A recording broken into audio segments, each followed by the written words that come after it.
Any of you mob movie fans, like Goodfellas or The Godfather, honestly, I've never seen any of them. I've never got around to watching them for some reason. I say this because there's actually a series of Mafia games. Well, two. I don't count three. Three is basically like three should have been its own thing. But anyway, and to begin this, I would like to say I never played the first one. For the record, I never played the original Mafia game. I was introduced to the franchise through the Vito Scaletta game, the second one. But I have to admit, when I heard of this one was coming out as a remake, I was hopeful, and my hopes were fucking met. The absolute fucking madman, replete with Tommies and 1911s, gas singing gangsters, a rags to riches back to rags story, and a bittersweet ending that surprisingly revises and surpasses the original, in my opinion. And that's the game I wanted to recommend, which is called Mafia Definitive Edition.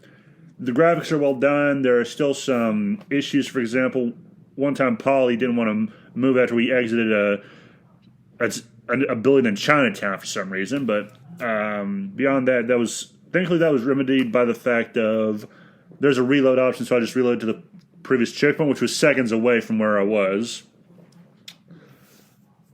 But yeah, there was that. But I think the number of issues that were present before are remedied with patches, because I remember I got this game when it first came out, I think 2 years ago, or was it last year? Hard to remember. But it was fun. I liked it. I have seen clips of the original, but I never played the original version. But it is a fun game. Thankfully, the car racing mission isn't as big of a pain in the ass as it was in the original, or so I hear. For some reason, every game back then needed a fucking race mission. I don't know why. Like Jack 2, I think Sly Cooper, Ratchet and Clank. Like every game in the PS2 back in the day always had to have that one damn race mission. It couldn't be an option. It had to be forced on you like an unwanted dick. I'm sorry, I really messed up comparison. But anyway, they remedied that to where driving is now drivable.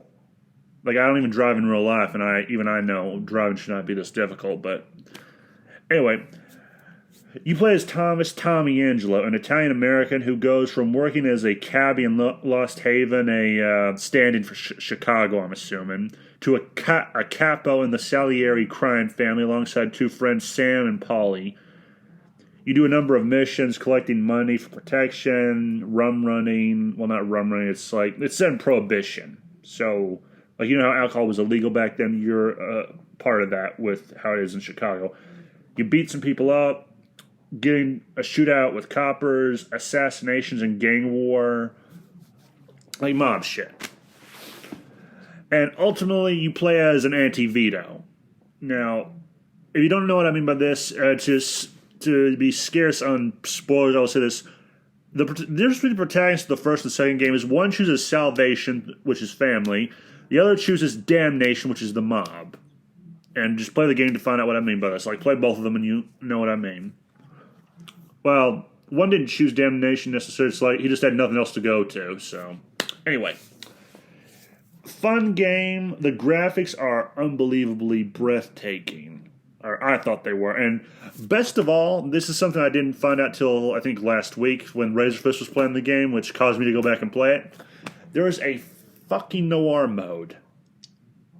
A crom damn Noir mode. I love it. I'm not even a Noir fan, but I love that feature. Because I went back to, after I saw Razorfist playing, I played it myself with that mode on, and I'm glad I did. Because it is fun. It makes it look like an old movie. Which is funny because this is basically like an old movie. It's like, you see the price you pay for being in the mob, you see its detriments, and you see the price of leaving it. Or I'm sorry, the price of screwing them over, even when you have justifiable reasons to screw said family over. And it's fun, like, there's shootouts, there's lots of gang violence. My only complaint is it's not open world. Like, you go from one place, either has you drive to a place, but you don't have the option to go anywhere else. Like, if you want to explore the city, you have to do I think it's called free ride. But that's my only real complaint is it wasn't more open world with the story. Like I've heard some people, I remember I think it was Regis who tried to say he thought this was like Grand Theft Auto but set in like the 1930s. That's not really a good comparison, I would say. I mean, maybe you could. I haven't played Free Ride that much, so who knows? Maybe it is. I still have to explore that because I tried it once on Free Ride, and I tried going to the cemetery, and I accidentally shot someone's car, and the police got called on me afterwards. Yeah. Anyway, you have that Noir mode, Free Ride, all the stuff I just mentioned.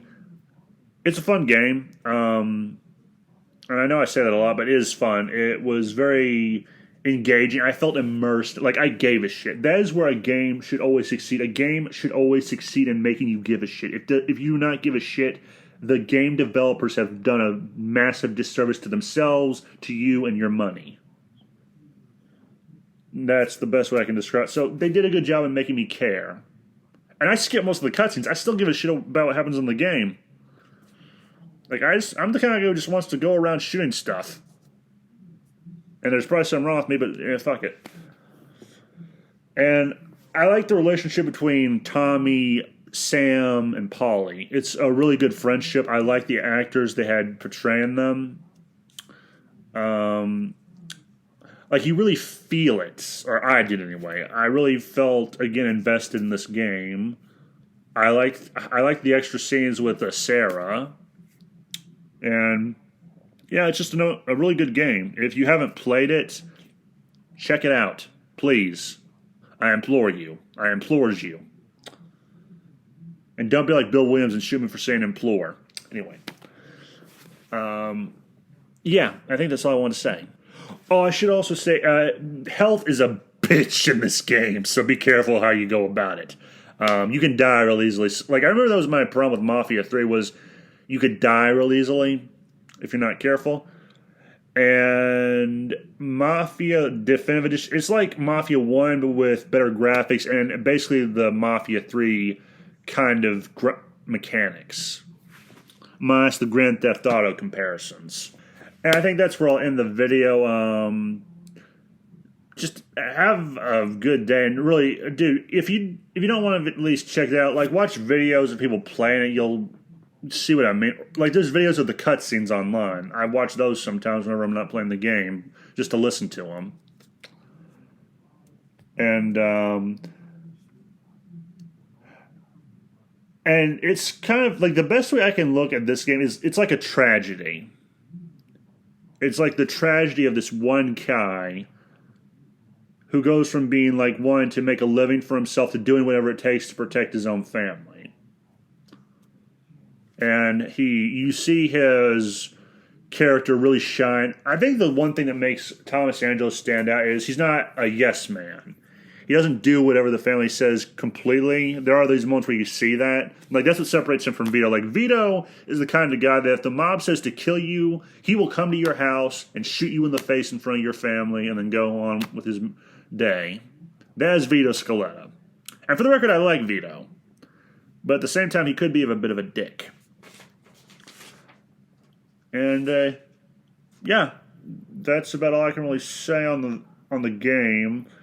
It was fun to try, and yeah, I've dragged this out long. Have a nice day, and pray for sanity.